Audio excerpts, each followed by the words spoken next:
Okay, just a few odds and ends to finish off here. Jerry Brown has been the governor of California for longer than anybody else in California's history. There's a picture of him with his father when his father was still governor in 1963. And there he is campaigning in 1974.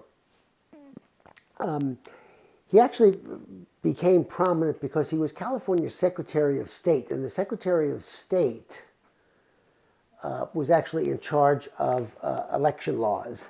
And one of the things that was forced into prominence as a result of Watergate in 1973 and 74 were election integrity. And so that was one of the reasons that Jerry actually, when he first decided to go into being Secretary of State, people said, why bother with that? And he actually proved to be a good choice. His own, he did pass. He was a big supporter of Cesar Chavez, so he did pass the California Agricultural Labor Relations Act, which basically is a copy of the National Labor Relations Act applying to California farm workers, giving them the right to organize. Also, interestingly enough, outlawing secondary boycotts, like the Great Boycott had been. But his tenure is probably best known for this. For Proposition 13. Property values were being assessed almost bi-monthly, and they were going up like crazy in the mid-70s as more people were coming in and the housing stock couldn't accommodate new people. And so you get Prop 13, which Brown and most California people, most California elected officials opposed, but which passed overwhelmingly, and which, as you know, is still in force. There have been periodic attempts to revise it in some fashion or other. They have all been unsuccessful. So it turns out that probably the most significant act of Brown's first two terms as governor was a proposition that he actually opposed, which is interesting. Another horrible thing that happened during the 70s, the 70s were a tough decade, was Jonestown. You can see there the bodies of the people who were murdered and or committed suicide in Guyana.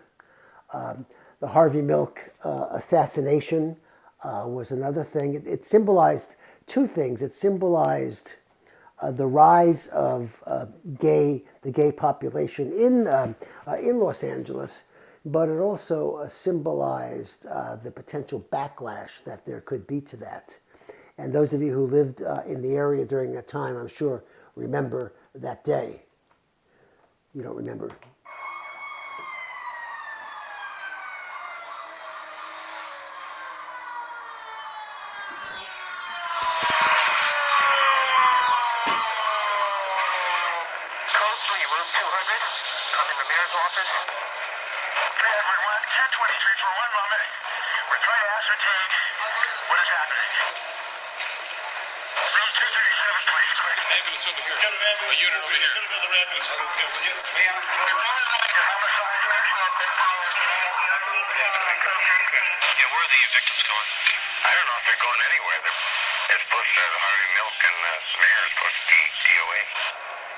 As president of the board,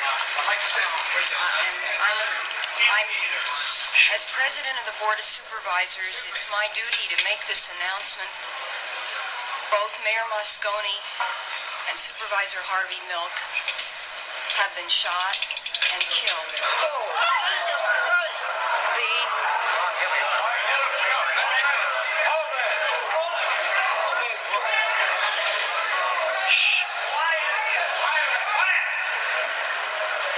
The suspect is Supervisor Dan White. Is he in custody? He's not at this time. Thank you very much. No question. General Units, suspect named Dan White.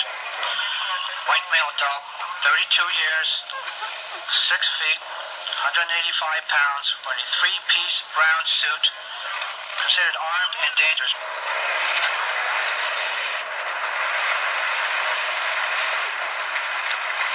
Attention all units, the former supervisor Dan White is now in custody. Repeating, former supervisor Dan White is now in custody. KMA 438 clear. Dan, what are you doing? Dan, why?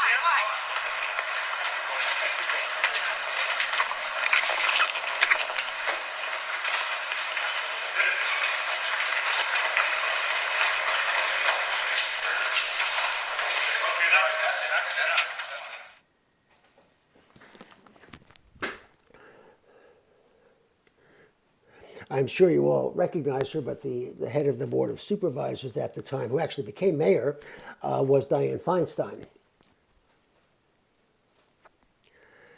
It was ironic that Harvey Milk's George Marconi's assassination kind of catapulted her into the spotlight. Interestingly enough, I don't know if any of you have, where you all live, or if any of you have Jackie Spear as your congressperson, but she was an aide to Congressman Leo Ryan, who went down to Jonestown and was shot and killed in the airport as he was trying to escape. And Jackie Spear actually was on the tarmac there, hiding underneath the plane wing for hours before help arrived. And she herself was seriously wounded. I saw an interview with her recently, and she still has shrapnel in her. So both the Jonestown and the Harvey Milk assassinations propelled two people who are still around into prominence.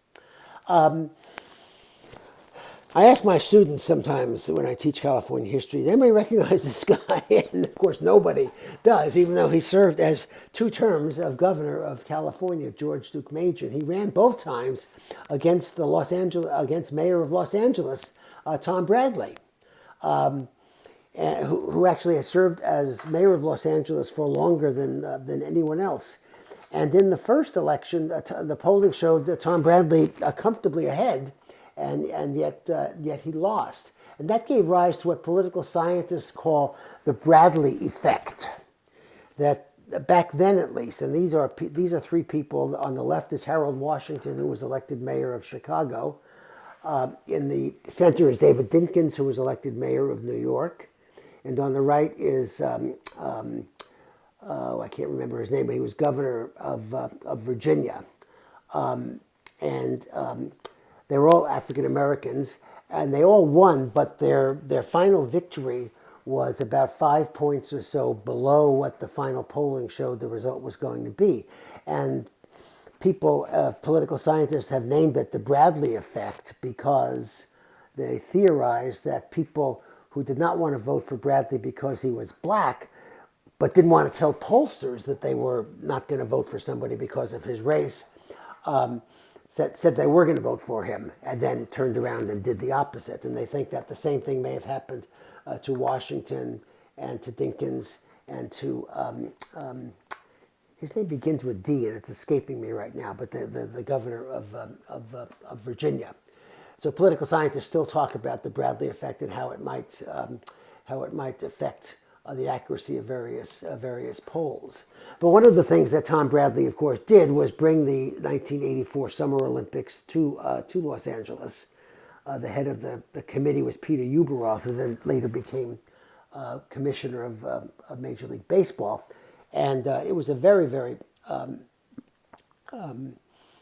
well-attended Olympics, even though the Soviet Union boycotted, and most of the countries from the Warsaw Pact boycotted the Olympics because we had boycotted the 1980 Olympics to protest the Soviet invasion of Afghanistan at the time.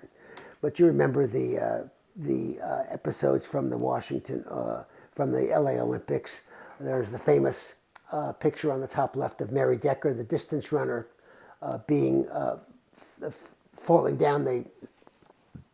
She claimed, but later withdrew the claim, that she had been tripped by Zola Butt, a South African racer who always raced barefoot.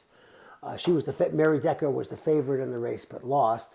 The top right, of course, is Carl Lewis, who won a number of sprints there. In the bottom left is Edwin Moses, who won the hurdles. And, of course, the darling of the Olympics was Mary Lou Retton. And back then, when you were the darling of any sporting thing, you appeared on the Wheaties box, and that, of course, is where she appeared. The Bay Bridge World Series, of course, was disrupted by the 1989 Loma Prieta earthquake. There's the Marina District in San Francisco and the Cypress Freeway, where a number of people were just horribly killed when the freeway collapsed on itself there. And there you can just see the terrible damage. The Cypress Freeway, of course, went down. It was there, even though in San Francisco in 1959 they'd had what was called a freeway revolt, where a freeway was supposed to go down the Embarcadero, but the citizen, an elevated freeway was going to go down the Embarcadero, but a number of citizens objected to that. There's the Bay Bridge during that time. I don't remember what this is here. Sorry about that.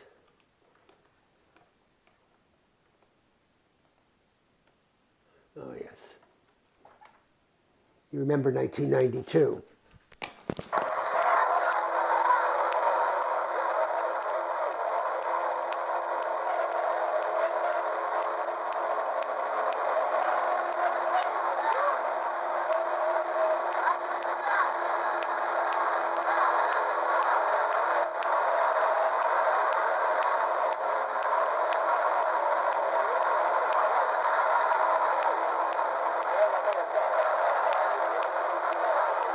March 3rd, 1992, Rodney King was pulled over for being suspected of using drugs and driving under the influence. King did not adhere to standard terms of law enforcement and thus resulted in a high-speed chase. King was running because he knew he was violating his parole and did not want to return to jail. When police finally managed to pull him over, he was not being very cooperative. Police took drastic measures to try to control him, but they were way too extreme and unnecessary for the situation. He was tased 4 times, kicked in the head, beat with batons, and then tackled and cuffed. Police claimed that they only acted like that because they thought he was under PCP, a drug that can potentially make people very aggressive. However, upon testing, King's blood sample showed no trace of any type of drug. Although the police claimed that King was acting in a very threatening way, the video shows no signs of retaliation on his part and just shows the brutality of the police towards him. During the trial, the police claimed that the video was recorded after Rodney allegedly assaulted them, but there is no evidence of that. Because of the strong upset in the LA area, the court case had to be moved to Simi Valley, which is a strongly white-populated area.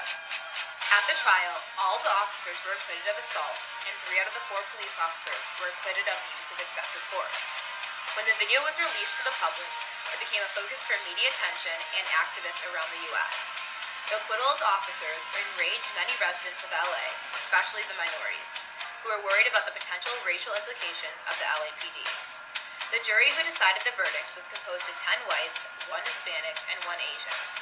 The video clearly shows that King was beaten to an extent that was completely uncalled for and inhumane.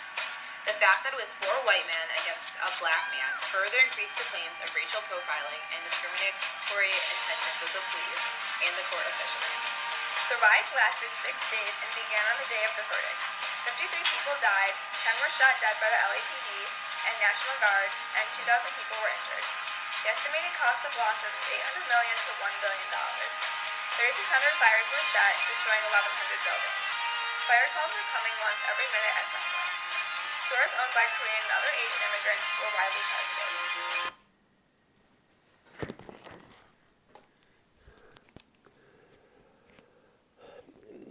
The Rodney King affair and the riots afterwards, unfortunately, became a template for events that have happened more recently, which resulted in the Black Lives Matter movement. The riots after the Rodney King verdict were terribly devastating. 1992, of course, was the year of the woman. And the first time California elected 2 women senators. Pete Wilson had stepped down from the Senate to run for governor, so one of the terms was a short term, and Barbara Boxer and Dianne Feinstein both won in that. We have to mention this. I mentioned the Fatty Arbuckle trial of the 1920s and said that it was kind of like this trial. It was one of these things that one wishes never would have happened, but it did, and I can't think of any good that actually came out of it. But maybe if we were in person, maybe one of you would have a different opinion, but I don't know exactly what it is. So we leave California. We don't really know, the long-term effects of most of these things. We do know the long-term effect of the 1994 election, but things like Rodney King and things like the OJ trial and things like the administration of Governor Schwarzenegger or even Jerry Brown's second administration, they're too recent for us to talk about in terms of history. What I can say is some probably stuff that you guys all know because, you read the newspapers as opposed to my students who don't know what a newspaper is. So I'd just like to end, with remember I showed you this right at the beginning of the quarter, that great scene where John Lithgow goes up to the car with a walker and then zooms away in LA Story, a kind of a comedy. But then LA also, and California in general, also has a kind of a dystopian. This movie Blade Runner in 1982, directed, I believe, by Ridley Scott, who also, I should have mentioned at the time, directed the Apple 1984 commercial. Treats Los Angeles in particular and California in general as kind of a dystopia where only the strong and the rich can survive. What California will be in the future is not for an historian to say, but what California has been in the past is something that I hope you've learned a lot about over these last 2 years. And I must say in closing that this has been a wonderful experience for me. I knew some of you before I came, and I feel that I've gained 30 odd new friends, and I can't tell you how much I have enjoyed being with you over the past couple of years. Thank you very, very much.